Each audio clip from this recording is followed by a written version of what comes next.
Hey, everybody, and welcome to today's episode of Relationship Live. Today, we're going to be focusing on the INTJ or visionary striving style.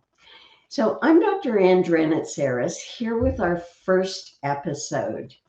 We're hosting Relationship Empowerment Month, bringing you insights and tips for each of the 16 personality types and 8 striving styles.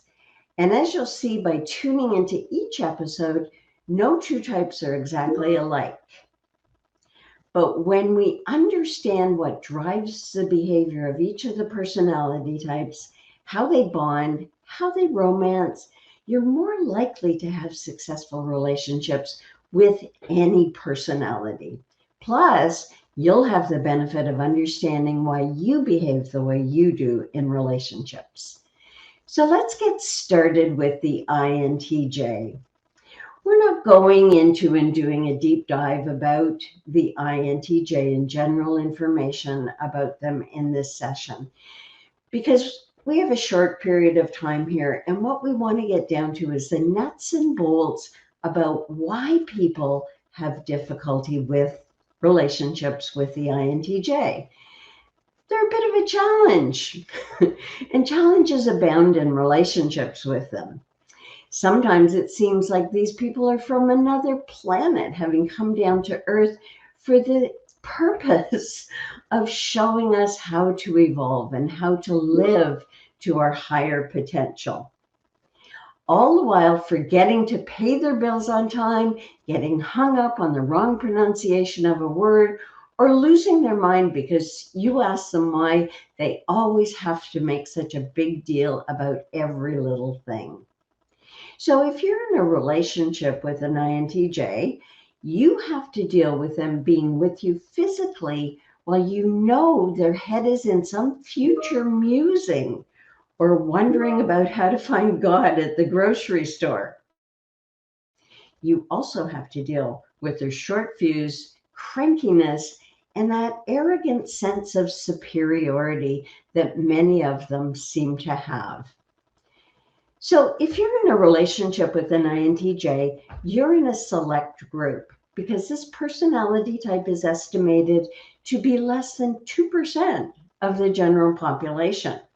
If you're a woman, take that down to 40% of all INTJs are female. So that's a very small percentage of the population. So the potential for having a really unique relationship is there, but it can also be really challenging if your expectation is that they conform to some idea of how you should do relationships. So just a few things in general to know about the INTJ. They spend most of their time in their inner world. In the Myers-Briggs language, they call the INTJ introverted, intuitive, thinking, and judging. However, in the striving styles, we're more true to Carl Jung's 8 psychological types, which means that the INTJ actually introverts their intuition and they extrovert their thinking function.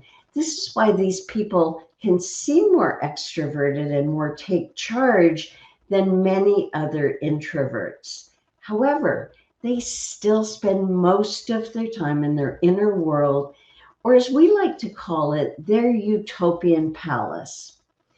The INTJ, when they're inside of themselves, focusing on the future and all of these wonderful possibilities that they can achieve or they believe are possible for themselves and for others, it's like a magical realm where everything is connected. They're sensitive and intense, but they often don't share themselves, saving personal details for only those few close relationships where they feel safe. Visionaries or INTJs, they have that gift of seeing the way things become, knowing without knowing why they know. And they like to engage with friends by talking about them at their highest potential, trying to figure them out. And in the end, if you've got a problem, you can count on an INTJ to offer a unusual perspective or a profoundly intuitive and helpful approach, but without the warm fuzzies that you get from other styles. Remember, this is a rational brain style.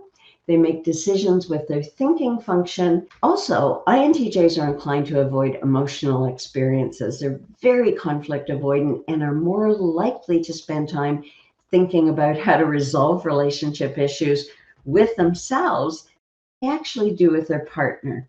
People are involved with may never really know just how much time and effort they put into their relationships because they do it on their own. They go in and up and projecting into the future and seeing the way it's possible to be, coming down to earth and giving other people advice as to what they need to do to meet their potential. But because so much is done in their heads, they can seem really distant and disinterested, which is not really the case. But if you're in a relationship with an INTJ, it's not long before you get the idea they think and that they're set about to improve you. And that has the impact on you of making you feel like you're not good enough. It's how other people become defensive in relationships with INTJs because they approach with this, here's your issue, direct approach that other people don't think that the INTJ is caring and careful. And they really do need to soften their approach. So there are so many wonderful things I could tell you about the INTJ visionary. And if you want to know more, check out our videos or listen to our interpretation session for the INTJ. But this workshop is for anyone struggling as an INTJ or in relationship with an INTJ because of their self-protective, codependent, unconscious behavior and how it affects their relationships and how they do romance. So here's how they bond. We all have a style in which we bond, how we make connections with others. And when the INTJ is bonding with their intuitive function, their way of bonding is to try and become whole. And so they actually fuse with their partners, trying to become at one with them. And if you can envision this for a moment, they are with the other person creating this perfect utopian whole. They create a third thing, which is the relationship. And then they see this so clearly. It's not that their partner does or other people are in relationships see what they're doing, but they see it. It's like, oh, we love each other. And so we are going to create this beautiful, amazing relationship. But they don't talk to their partner about it. They don't talk about what they would like to have. They don't define it for their partner. And so what they end up doing is taking responsibility for the integrity of the relationship outside of themselves. And so it's their responsibility to make that relationship into what they see it can be. It's their vision. They don't ever want it to be tainted by reality. To the INTJ, two people have to become one perfect spiritual, emotional, and physical union. Talk about setting yourself up for failure here, because it's an idea. It's what they do. They spend a lot of time being attached to an idea of how their relationship should be, how their partner should be, how their children should be. And of course, because all of this is going on in their head and their partner has no notion, their primary relationship is not with their partner. It's with themselves and their vision. And that's where you start feeling that, as I'm talking about it, start feeling that distance that they create, that nobody knows what's going on in their minds about what they see is possible and how much in the future they are and how little time they actually spend in the real world, in the reality of the world, with how they are in the moment and what their future self and their partner's future self is all about. And as their primary relationship is with their vision and not with the person that they're with, of course, the proverbial shit is going to hit the fan at some point when they realize that their partner isn't that evolved future self that they need them to be in order to maintain the integrity of the relationship. So it's sort of like this, that the INTJ has this vision of what their partner is like in order to create this vision. And then they sort of go, yikes, my partner's just an average Jane Doe or John Doe, or, that I'm living with a partner who works as a programmer, who's never done any personal development. They won't meditate with me. And they constantly complain about work, their boss, their coworkers, and family members without doing a thing about it. So all of the advice that the INTJ has to give, their partner is not listening to. And there you get that bigger gap where the distance between the INTJ and their partner, when they realize that their partner's behavior in current reality does not line up with their vision of who they were. Again, talk about setting yourself up for failure. So this is when their unsuspecting partner gets turned into their pet project. And if any of you have been in a relationship with an INTJ, you know what that feels like. Because they are fall for the future potential of their partners can be really wounded by the behavior of the INTJ, because it's like the INTJ is always saying, you're not good enough. You need propping up. You need to develop this. You need help with this. And because this is a codependent position that the INTJ tends to find themselves with, they have a need to help and support people in their development because they see that future potential so clearly. They end up attracting wounded birds and people that they have to rescue, or narcissistic and other codependent people, where these people never ask questions of the INTJ and never really want to get to know the INTJ because they're more interested in what the INTJ is going to do for them to help them develop. And so the INTJ starts this process of making them great. And their energy goes from focusing on the integrity of themselves and their needs and their development, and their energy goes into the integrity of the entire relationship and helping their partner become who they're meant to be. This means that they get to hide out, and they're really good at hiding out.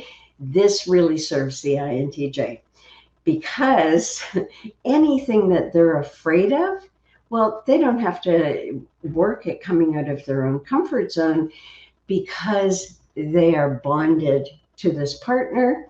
And it's not just with their partnerships they do this.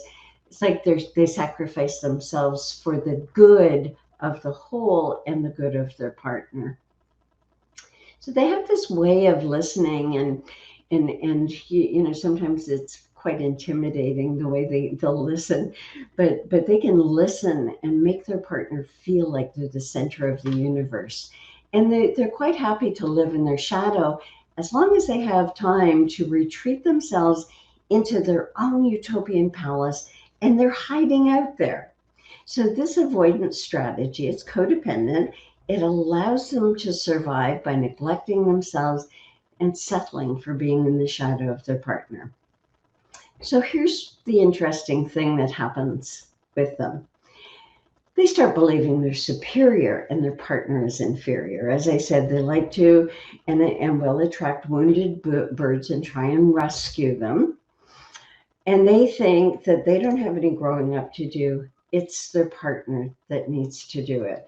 I can't tell you the number of clients that have come to me sent by their INTJ partner because they believe it's their partner that needs help. But what happens when they do this, when they abandon themselves in their own development and their own agenda, is they become increasingly disconnected from their own human needs.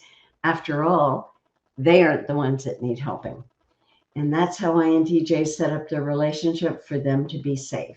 To maintain the integrity of their relationship vision, they have to make sure their partner is well tended to. And so keeping themselves in their head, their authentic self is safe. They hide out in their utopian palace, waiting and waiting and waiting for their partner to catch up.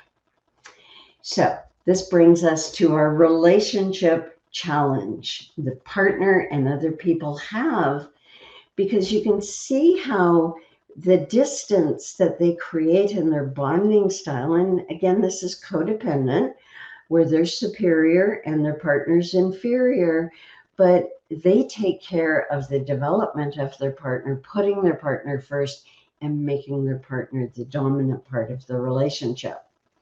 The challenge, and I have 3 challenges with some tips for you today, but there's lots more as there are with other personality types.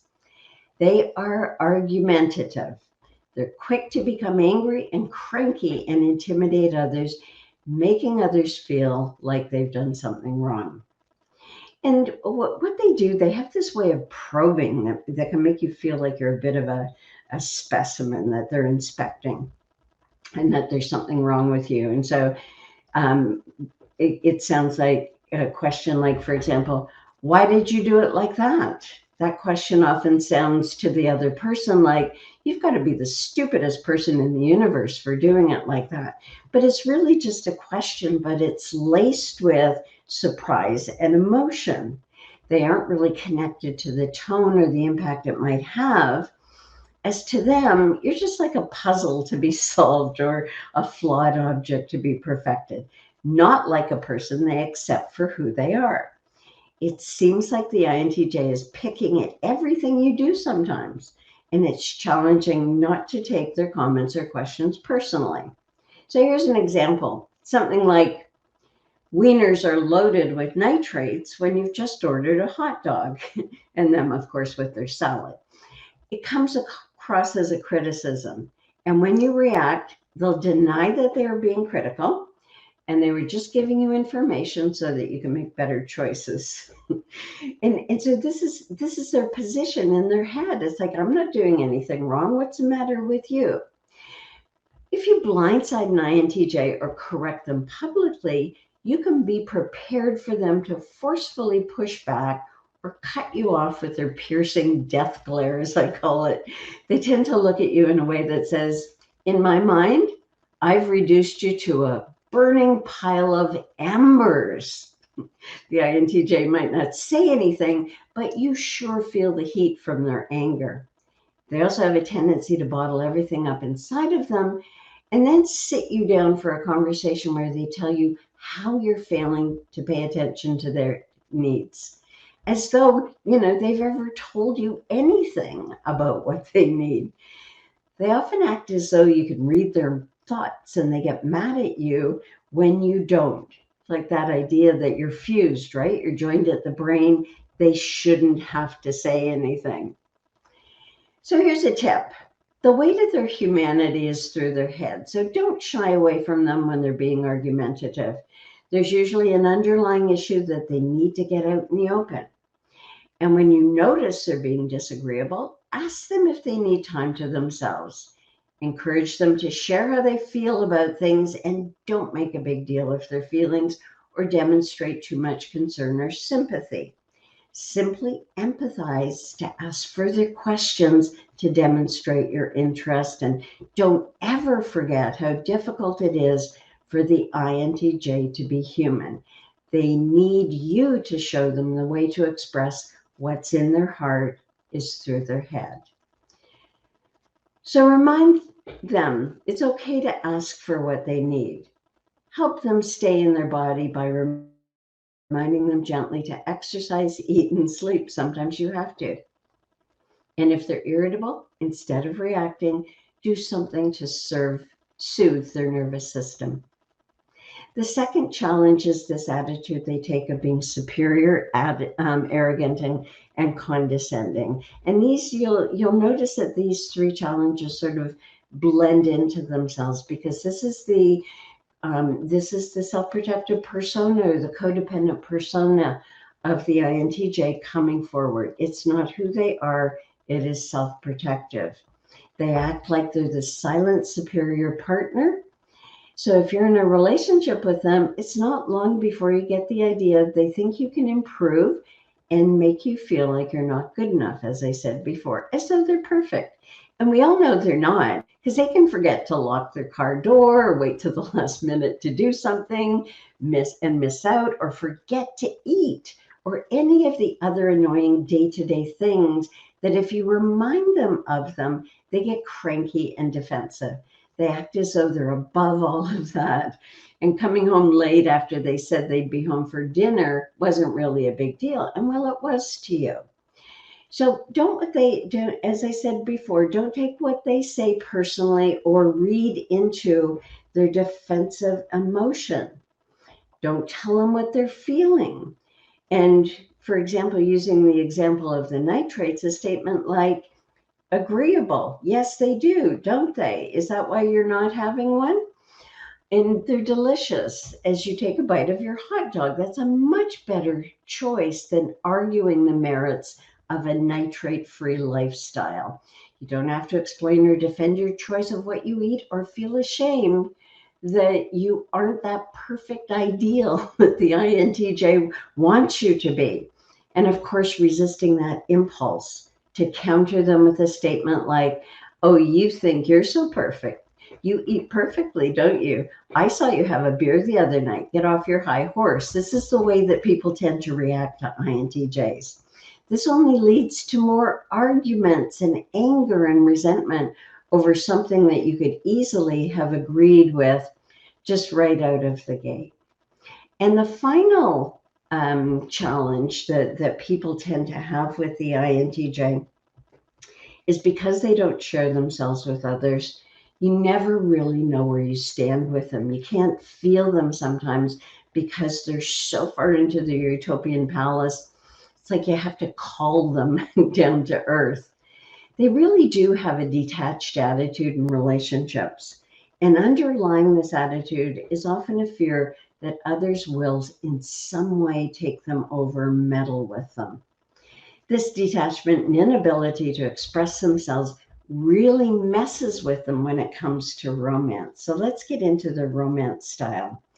They don't express romantic feelings, but in their minds, they've got this beautiful thing going on where all of the poetry or the beautiful situation they want to create with their lover. And if only they could get out of their own minds and put it into reality and put into words how much they love their partner and what it means to be in a relationship with them, they just can't seem to bring it down to earth into the mundane because it embarrasses them.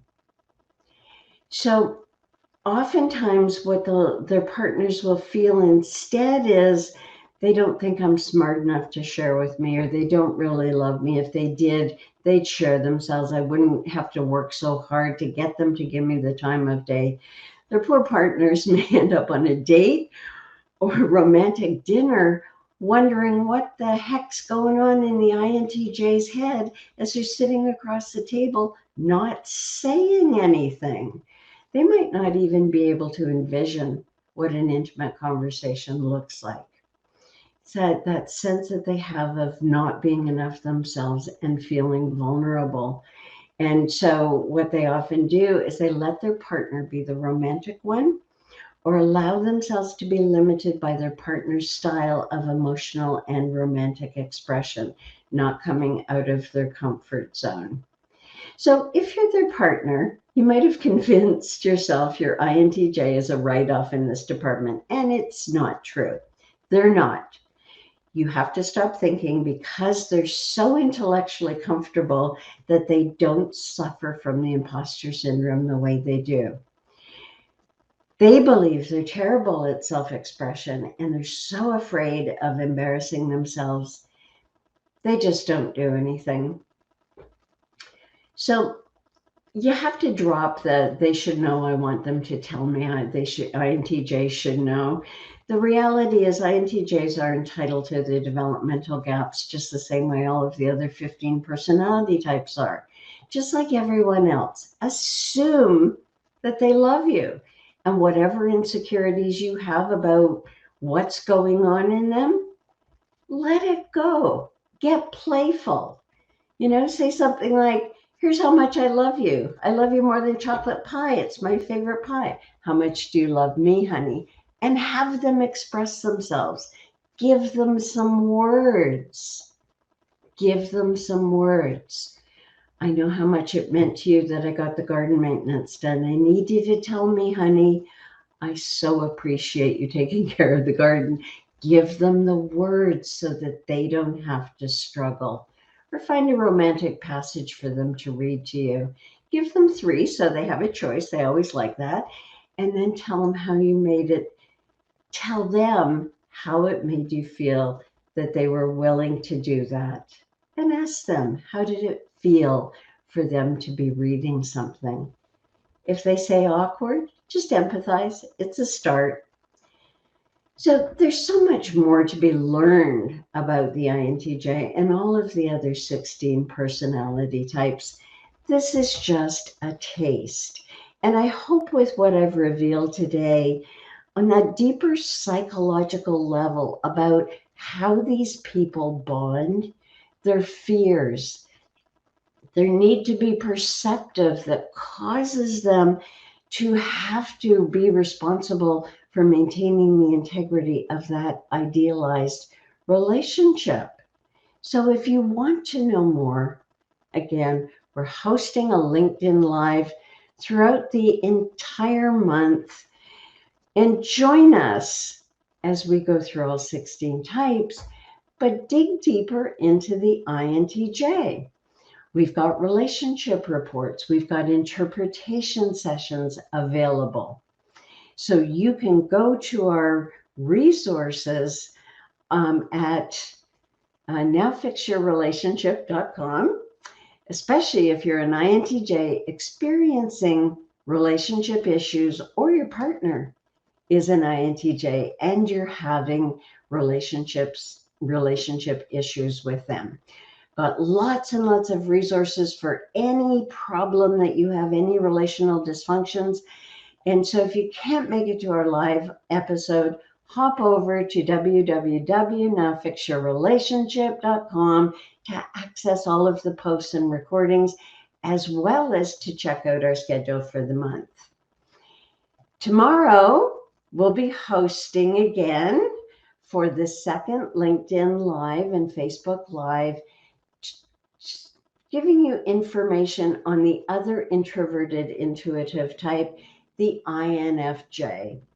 So join us as we every day or on our recordings for you to power up your relationships, empower yourself in all of the relationships in your personal and professional life.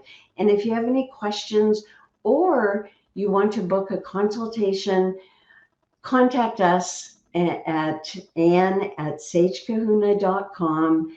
I'm happy to talk to you and answer any questions that you may have. Bye for now.